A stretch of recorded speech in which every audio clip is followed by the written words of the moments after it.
Hello and welcome to episode 4 of our Outback adventure. More great adventures coming across Highway 1, discovering a wonderful array of Australian bird life, fishing up in the Gulf, exploring Cobbold Gorge and having a guided tour through Undara Lava Tubes and finally finishing up in the beautiful Atherton Tablelands. This episode takes us along the Savannah Way from Burketown up in the Gulf, east, and finishing up in the Atherton Tablelands. And we're just discovering the indigenous culture of Burketown. While our friend Robin is recovering in Townsville Hospital with Peter at her side, we continue our journey. We have Mia, their dog, with us to keep Shadow company. While we travel in our caravan, we do a mix of caravan parks, low-cost camps and free camps. While we're in Burketown, we went up to check out the camp next to the Albert River, which is just north of Burketown. We're just north of Burketown. We've just come down this track looking for a campsite. It's a bit of an all-for-adventure track.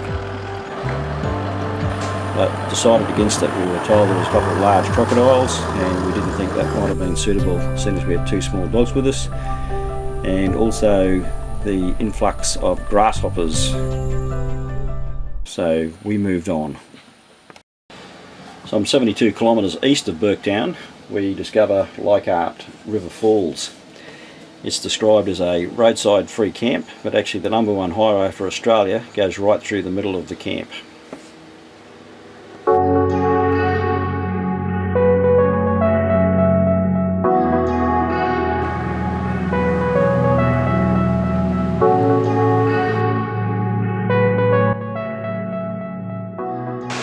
Camping by the river, nice sandy beach and some wildlife.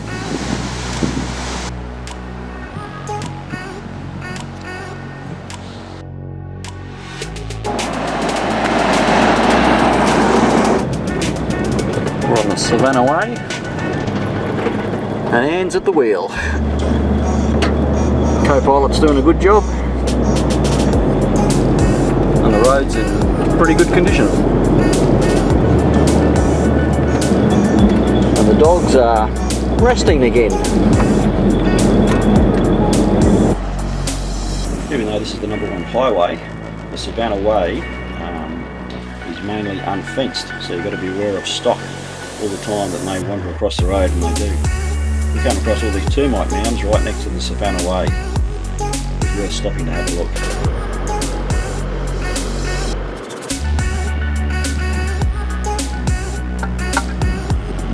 Looks like soup tonight.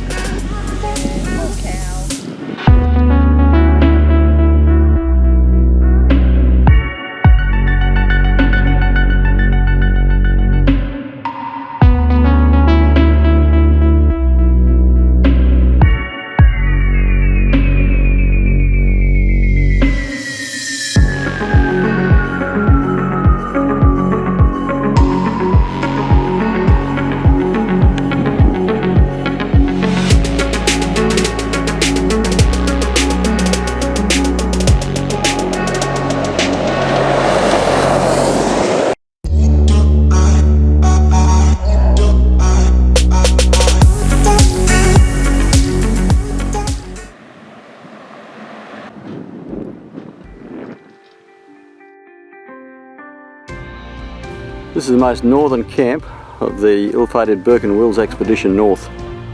In 1861, 4 members of the Burke and Wills expedition attempted to cross the Australian continent from south to north. This is their most northern camp. Unfortunately, there were some supplies but not enough, and both Burke and Wills died of malnutrition and exhaustion on the banks of the Coopers Creek. Jabberoos are the only Australian species of storks. They go to about 1.4 metres tall and are mainly found in wetlands. This one was at the small pond at the Burke and Wills Memorial.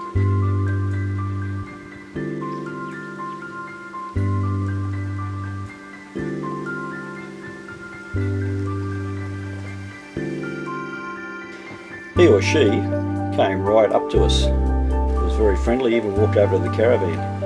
We got some very good shots, beautiful colours in their head in the sunlight. Magnificent bird.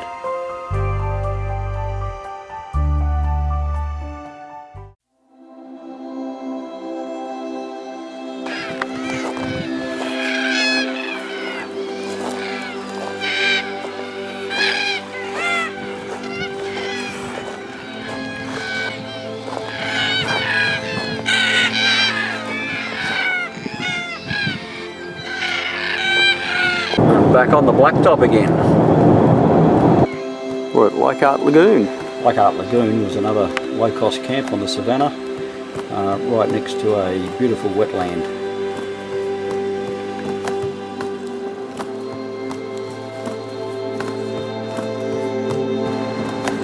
We had a short stop at Normanton on our way to Karumba.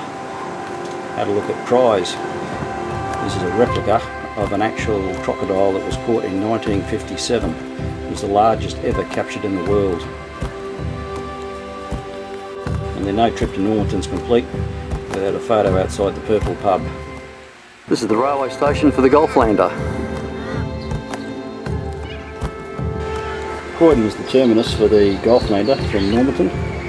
It's a beautiful little town to spend a few hours in, with a population of about 250 people, and it's got some wonderful architecture here.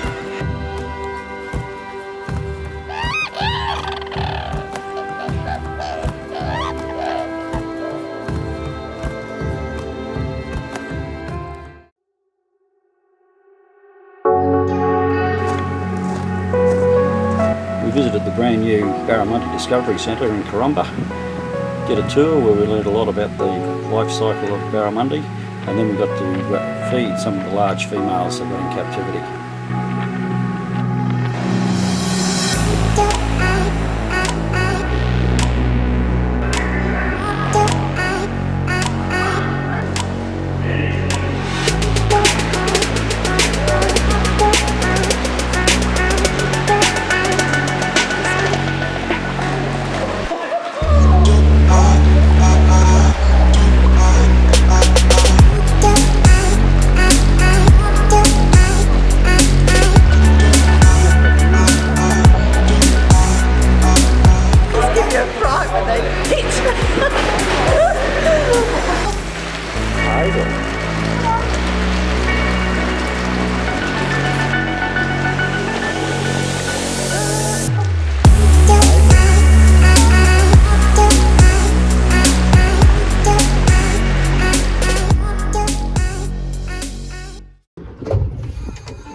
Did a fishing charter out of Karumba, turned more into a sports fishing day where we lost count of how many sharks we caught. And he ended up with one blue salmon, but it was still an exciting day with lots of action.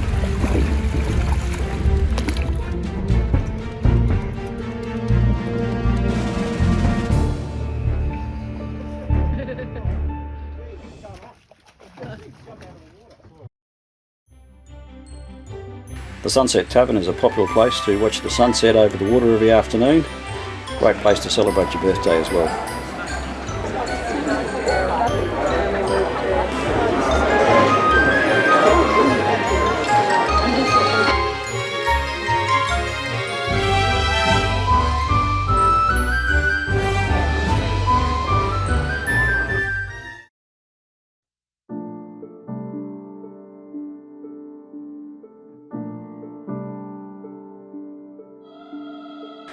Blackpool siding is where the Golflander stops for a coffee break on its way through to Croydon.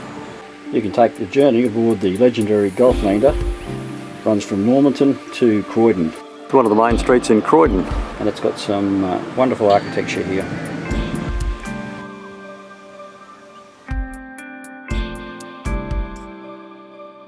Cumberland was once a thriving town in the late 1800s. The only thing remaining now is the chimney from the battery and the man-made lagoon. Terrific spot to do a free camp overnight and learn about the history of how this town was thriving when the gold rush was on.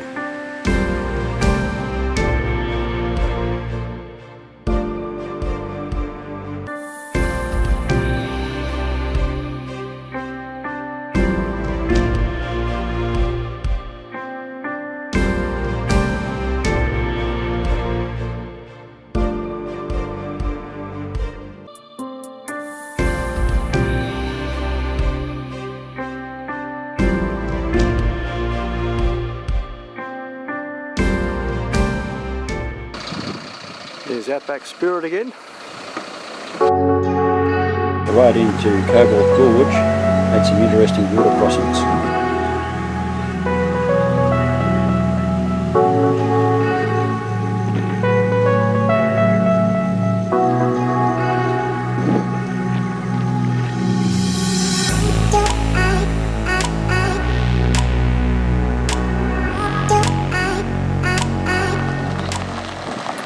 complete the slightly challenging road. You're greeted by a beautiful pool, restaurant with a wonderful deck, great reception area where you can organise your guided tour through Cobbold Gorge. Well worth the effort to go there.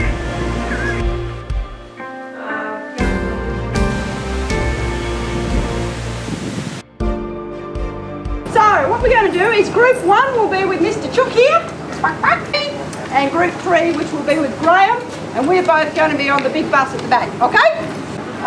Graham Belby? Yep. Yep. There you are. Good.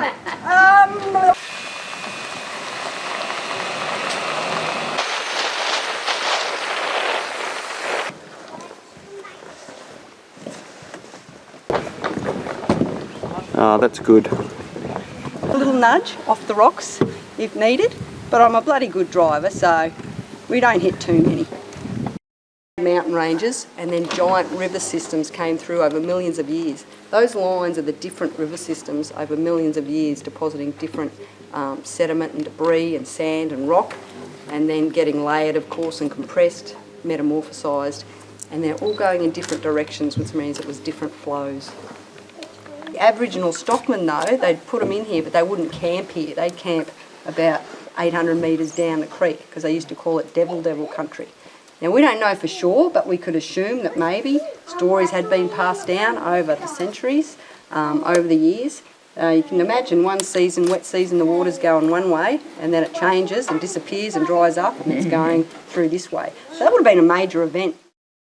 Once we did our boat trip, we did a guided walk up to the top over the new $750,000 glass bridge, complete with putting in our little booty covers to protect the glass.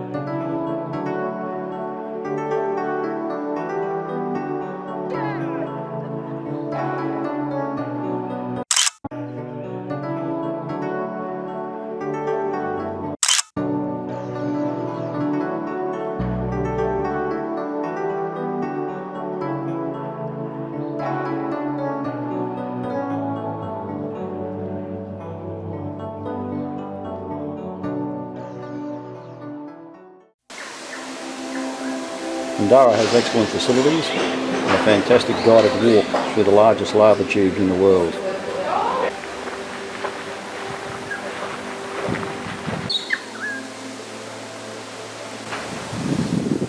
If you want to knock up a lava tube in the back shed, you need 3 elements, right? You need to have a volcano with a huge reservoir of lava.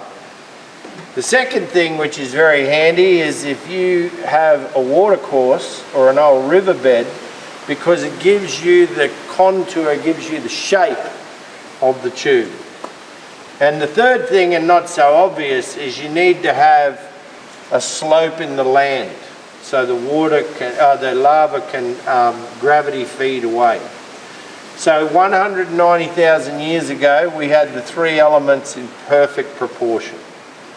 The Undara volcano sits back in this direction, 15 kilometres.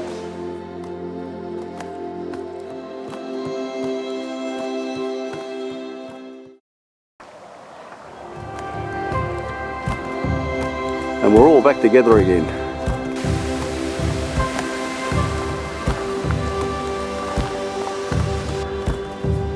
Peter and Robin caught up with us again to continue on our journey. We finished the Savannah with the beautiful Atherton Tablelands. It's been a great trip. How romantic.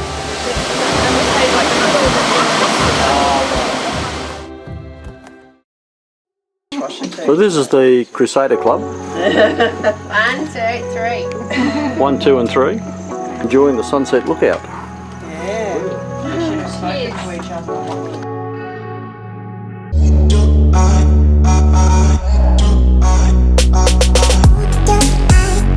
What's the name of our boat? Titanic. Seriously? The Titanic? This is the love. I'll get you to come up this end.